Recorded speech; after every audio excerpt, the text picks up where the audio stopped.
bah c'était pas trop mal après 2 mois de basse. Elle était hyper stressée. Comme d'hab.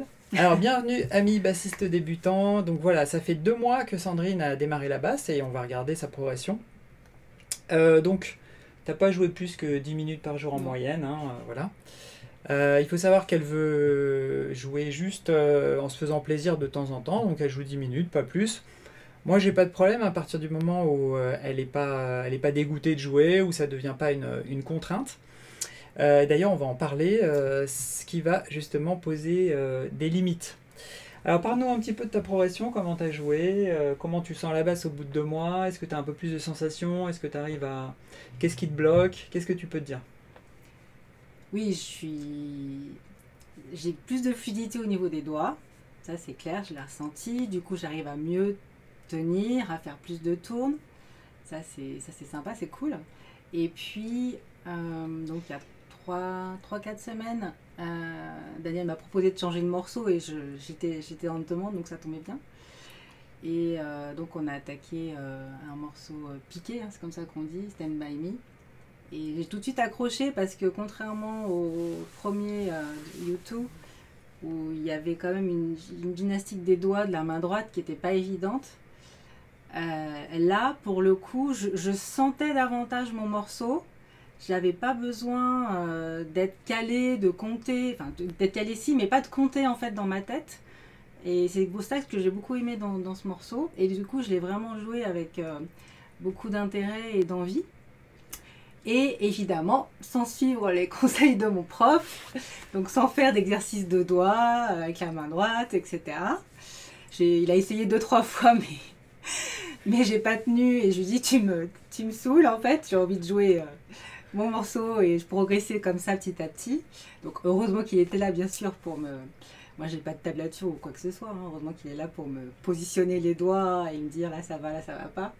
Mais voilà, très honnêtement, je ne suis pas sa formation, je suis à peine ses conseils. Il est toujours pas loin pour me guider et me dire ça c'est bien, je vois que tu progresses, ça c'est cool. Mais voilà, je suis pas l'élève parfaite dans le sens où je ne suis pas clairement ses conseils techniques, sauf si je vois que j'arrive pas à passer mon calage à un moment ou quoi que ce soit. Là, il me dit arrête et puis oblige-toi à la faire plusieurs fois, à faire ce passage Pour plusieurs ralentir fois. un peu plus lentement. Voilà, pour le passer, que ce soit plus fluide. Voilà, mais très honnêtement, voilà, j'ai envie pour l'instant de faire de la basse pour le plaisir. Et j'ai compris que ça allait forcément me limiter à un moment, mais je ne veux pas devenir bassiste, je veux juste m'amuser comme ça. Donc je reste un peu focus sur ma façon de faire sur ce coup-là. Bref. Bon, bah voilà, je pense que c'est une bonne explication. Alors, effectivement, moi, des fois, je viens la voir pour lui donner des exercices au niveau des doigts, pour faire des alternances, etc. Enfin, tout ce qu'on a vu dans les différentes vidéos ensemble. Et je le fais parce que je sens que, malgré peut-être ce qu'elle pense, elle a quand même un certain potentiel, en fait. Elle n'a pas de problème de rythme, parce qu'elle arrive à trouver le rythme assez facilement, que ce soit sur YouTube ou Stand By Me. Ce qu'il y a, c'est quand elle manque un peu de technique et puis de fluidité, des fois elle se décale dans le rythme. Mais comme elle s'en rend compte, c'est justement pas un problème. Ce qui serait embêtant, c'est si elle ne s'en rendait pas compte et qu'elle était complètement à côté tout le temps. Donc au niveau du rythme, elle n'a pas de souci. Et ça m'embête que des fois, elle a un doigté qui soit pas correct parce que ça va forcément la limiter par la suite. Alors, effectivement, il y a quelqu'un qui m'a demandé dans les commentaires YouTube, est-ce que Sandrine suit ta formation? Je vais montrer la formation et forcément, elle n'a pas voulu le faire et je comprends tout à fait parce que c'est une formation qui est basée justement sur la technique. Il n'y a pas de morceaux, on va s'éclater, c'est pas du tout ça. Là, il y en a plein sur Internet pour faire ça, des morceaux débutants. C'est justement de la technique pour utiliser sur ces morceaux-là. Donc du coup, comme c'est que de la technique, c'est pas forcément plaisant, et c'est pas le bon truc pour elle. D'accord? C'est-à-dire que moi, je le faisais avec plaisir, tous ces exercices qui peuvent paraître chiants, je le faisais avec plaisir parce que j'avais des objectifs.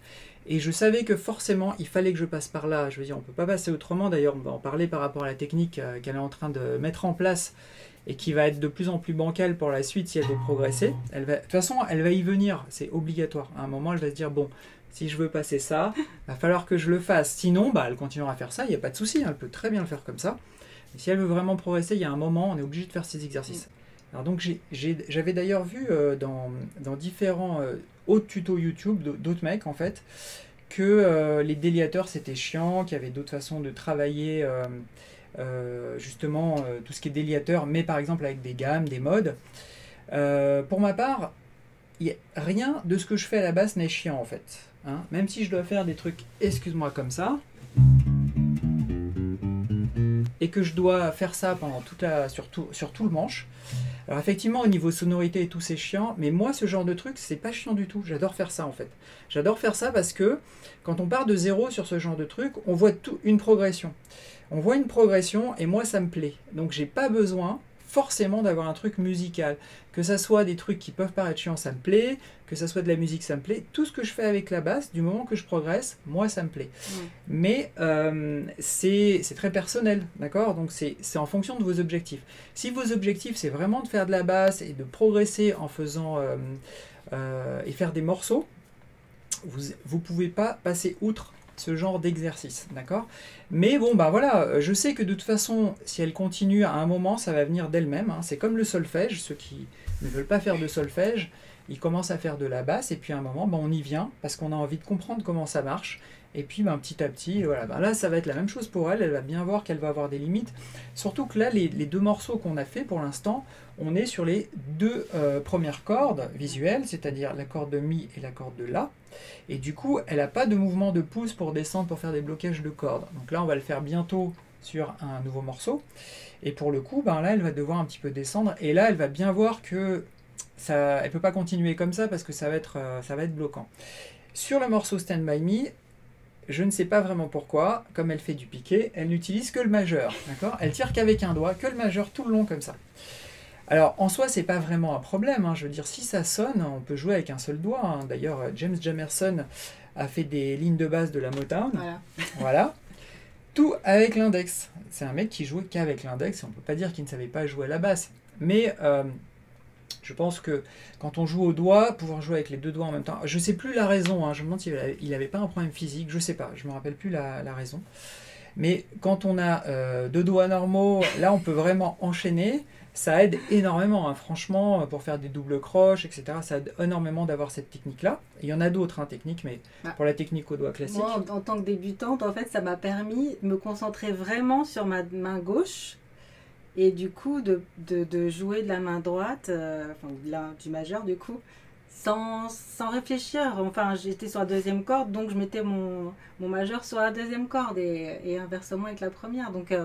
du coup, en termes de concentration, c'était plus simple pour moi que de réfléchir quel doigt, je sais pas. Après, voilà. C'est très personnel. Hein, mais... C'est justement ça, parce qu'elle ne fait pas l'exercice de doigté sur la main droite, parce que la main droite, elle est tellement importante, c'est la main rythmique. C'est elle qui donne le rythme, et elle est hyper importante. Donc c'est vraiment une main, souvent d'ailleurs, qui pose problème par rapport à la main gauche. On croit que c'est la main gauche, mais c'est pas la main gauche, c'est la main droite qui souvent pose un souci. C'est le débit qu'on n'a pas correctement, et c'est elle qui va tout caler. Et pour y arriver, il y a des exercices à faire. Donc tant qu'elle ne veut pas le faire, effectivement, elle peut jouer comme ça, mais voilà, il va y avoir une limite. Et puis de toute façon, en plus, on voit bien que quand elle joue avec un seul doigt, elle a un problème de volume sonore. C'est-à-dire que des fois, elle va tirer fort, des fois, elle va tirer doucement. Donc ça manque de tactile, en fait, de finesse. Alors bon, c'est aussi normal, hein. Elle joue depuis 2 mois, c'est complètement débutant complet, elle n'avait jamais fait de musique avant, donc bien évidemment, on ne peut pas demander encore de jouer avec de la finesse. Mais je pense que ça va être important de mettre en place ça à un moment. On va voir. Mais je veux que ça vienne d'elle. Je veux que ça vienne d'elle, qu'elle vienne me voir et qu'elle me dise, bon, ok, d'accord, c'est bon, j'ai compris, je vais faire comme ça. On verra la suite. Et puis voilà. D'ailleurs, il y a des gens qui avaient pris ma formation et qui m'ont demandé, je joue depuis 1 an, est-ce que ça vaut le coup que je prenne ta formation? Et moi, je leur ai dit, a priori non, parce que c'est une formation pour les débutants complets. Donc si ça fait 1 an que tu joues, normalement, tu as les bases pour le faire. Mais ils m'ont dit, ouais, mais j'ai des problèmes surtout de blocage de cordes, etc. Donc j'aurais dit, ben, prends-la, si ça va pas, je te rembourse, il n'y aura pas de souci. Et c'est des gens qui ont continué là-dessus, en fait. Ils m'ont pas demandé de remboursement, et au contraire, j'ai reçu des messages derrière de remerciements, parce qu'ils avaient beaucoup de défauts de blocage, parce qu'ils n'avaient pas fait tous ces exercices, etc. C'est ce qui va se passer avec Sandrine, hein, de toute façon, j'en suis persuadée. Alors, je parle de ma formation ou une autre, hein, c'est pas ça qui est important, mais ce qui est important, c'est que vous ayez un suivi, que ce soit un prof ou n'importe quelle autre formation, de façon à avoir un suivi et d'avoir une bonne technique de blocage dès le début, comme ça vous perdrez moins de temps pour la suite et vous ferez plus plaisir. Ok, voilà, ben, en fait, moi je suis quand même assez content d'elle, hein, parce que franchement, pour quelqu'un qui veut pas faire de la basse, ben, je trouve que c'est pas mal. D'ailleurs, peut-être qu'elle pourra intégrer bientôt un des projets communs du groupe. Oui, bien sûr. Bah, on verra bien, parce que moi j'ai vu un peu les gens jouer. Je pense qu'elle peut faire un morceau relativement simple comme ce qu'elle a fait là. S'il y en a un qui est proposé, pourquoi pas. Ça pourrait être sympa comme challenge. Ouais. Et puis, hein, ça pourrait être cool.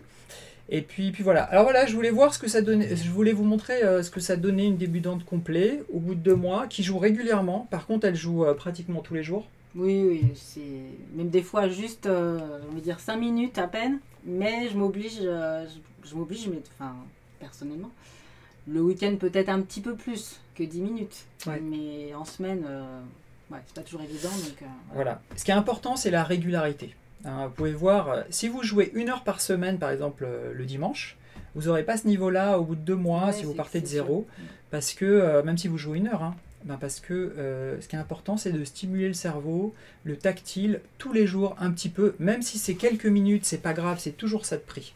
On a tous une vie. De toute façon, je crois qu'en tant que débutant, jouer 1 heure d'affilée, là typiquement pour faire les vidéos, je lui dis c'est pas la peine que je répète 10 fois avant parce que je vais me fatiguer les doigts pour, entre guillemets, pour rien. Donc je préfère, on est bien au niveau des doigts. Peut-être 20 minutes, 30 minutes, mais après on ne peut plus. Donc, voilà. C'est aussi la limite de jouer que 10 minutes par jour, parce que moi, quand j'ai commencé, je jouais direct 2 heures par jour. Moi, j'ai joué 2 heures par jour, mais presque direct. Des fois, c'était plusieurs fois dans la journée. Mais bon, moi, j'avais une motivation de fou. Hein. C'est-à-dire que vraiment, je me suis... engouffré, je me suis noyé dans la basse, hein. Vraiment j'adorais ça, et heureusement j'ai vraiment la chance d'avoir une femme formidable, hein, qui m'a laissé m'éclater. Non mais c'est vrai, hein, franchement, je veux dire, tu m'as jamais pris la tête quand je jouais, j'en ai passé des heures dans ce bureau. Plus, mais... non, je suis pas loin, mais bon, des fois voilà, y a quelqu'un qui passe beaucoup de temps, machin, et puis dans le couple, il peut y avoir des soucis parce que on voudrait qu'on passe plus de temps à faire autre chose, j'en sais rien. Moi j'ai pas eu ce problème-là, au contraire. Moi si je m'éclate, et ben elle sait que je vais être bien et qu'on va être bien ensemble, donc ça fait aussi partie en fait d'un ensemble. Et puis en même temps, bon, c'est vrai que si elle a besoin de moi pour quoi que ce soit, ben je pose ma basse et puis c'est terminé. C'est pas non plus très compliqué. Je vais pas jouer au golf toute la journée, hein. C'est pas comme mon voisin par exemple. Donc, Salim, si tu nous entends. Donc pour le coup, voilà, c'est quand même plus simple. Et faire de la musique, moi je trouve ça super sain. Il y a pas, voilà, c'est cool en fait. Donc faites de la musique. Vous voyez quelqu'un qui commence de zéro et puis voilà, qui évolue à son rythme. Moi, du moment qu'elle lâche pas et qu'elle continue à se faire plaisir, peut-être qu'elle va embrayer sur un autre instrument, parce que finalement, quand on commence un instrument comme ça, qui n'est pas son instrument de cœur a priori, eh ben ça peut lui donner des idées peut-être pour un autre instrument. Par exemple, si c'est le piano, ça ne sera pas perdu le travail qu'elle a fait sur la basse, parce qu'il y a un travail d'oreille, il y a un travail de rythmique, enfin voilà, il y a quand même des acquis, d'accord, qu'on peut récupérer sur même la batterie ou voilà, sur d'autres instruments. Donc faites de la musique, encore une fois, moi je fais tout ça et cette chaîne pour que vous fassiez de la musique à la base. Donc, parce que moi je m'y suis pris tard et je trouve ça dommage qu'il y ait plein de gens qui se soient mis des limites à cause de leur âge, à cause de plein de choses comme ça. J'ai plein de gens qui m'écrivent, hein, qui ont 50, 60 ans et qui démarrent la basse. Donc, voire plus, hein. Ouais, voire plus, c'est vrai.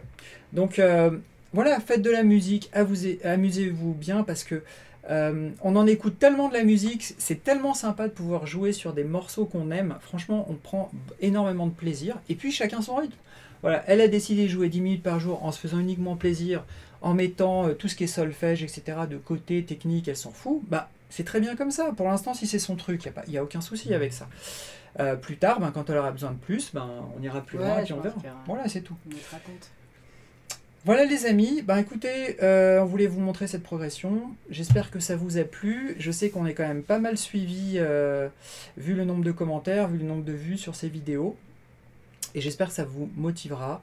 En attendant, je vous souhaite tous une nouvelle bonne semaine et à bientôt et bonne basse. Merci vraiment pour tous vos messages de soutien. Je ne peux pas répondre à chacun, mais sur YouTube notamment, sur Facebook toujours bien sûr. Mais vraiment merci pour tous vos encouragements, c'est très sympa. Et je les lis tous, hein, même si je n'y réponds pas, je les lis tous. Ouais, c'est vrai qu'il y a beaucoup de bienveillance, hein. C'est vrai qu'en général, les gens sont cool au début. On avait un petit peu peur, on s'est dit, bon, peut-être qu'il y a des gens, c'est toujours pareil, hein, quand il y a une nana sur YouTube ou n'importe quoi, ben, il y a toujours des mecs qui sont un peu lourds, etc. Et puis, c'était pas du tout le cas.